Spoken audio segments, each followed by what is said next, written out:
ಊರಾಗ ಏನ್ ಮಾಡ್ದೇಬಹುದು ಹ್ಮ್ ಅದ ಮಾಡಾಕ ಏನ ಸಂಘಟನೆ ಮಾಡ್ಬೇಕು ಆ ಪ್ರಕಾರ ಒಂದು ಗ್ರೂಪ್ ಮಾಡಿದ್ ನಾವು.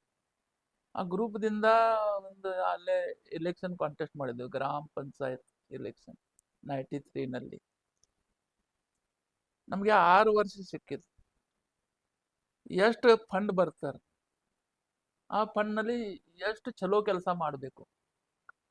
ಸರ್ಕಾರ ಒನ್ ಟೈಮ್ ನಲ್ಲಿ ಒಂದು ದೊಡ್ಡ ಫಂಡ್ ಕೊಡಂಗಿಲ್ಲ. ಆಕ್ಚುಲಿ ಆ ಪೀರಿಯಡ್ ನಲ್ಲಿ ನಮ್ಗೆ ತೊಂದರೆ ಆಯ್ತು. ಹ್ಮ್ ಹ್ಮ್ ಡೆಪ್ಯೂಟೆಡ್ ಆಗಿದ ಮೇಲೆ 4 ತಿಂಗಳಿನಲ್ಲಿ ನಮ್ಗೆ ಒಂದು ಕಿಡ್ನಿ ಹೆಲ್ತ್ ಇಶ್ಯೂ. ಇಶ್ಯೂ ಬಂತ. ಖಾನಾಪುರ ಸಿಟಿನಲ್ಲಿ ಟೌನ್ ನಲ್ಲಿ ಒನ್ ಟೈಮ್ ಡೆವಲಪ್ಮೆಂಟ್ ಅಂತ ರೋಡ್ ಒಂದು ಮಾಡಿದ್ ನಾವು. 14 ಕೋಟಿದ ರೋಡ್ ಮಾಡಿ ಅದ ಇದು ಕಂಪ್ಲೀಟ್ ಆಗ್ತದೆ.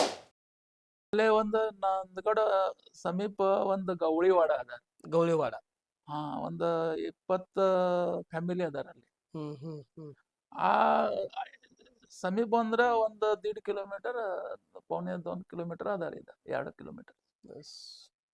ಆ ರೋಡ್ಗೆ ಏನೂ ಫೆಸಿಲಿಟಿ ಕೊಟ್ಟಿಲ್ಲ ಈ ಪಂಚಾಯತ್ದಿಂದ. 20 ವರ್ಷ ಹಿಂದೆ ಮಾಡಿದ ರೋಡ್ ಇಂದ ನಾವು ಚಲೋ ಈಗ 5.5 ಮೀಟರ್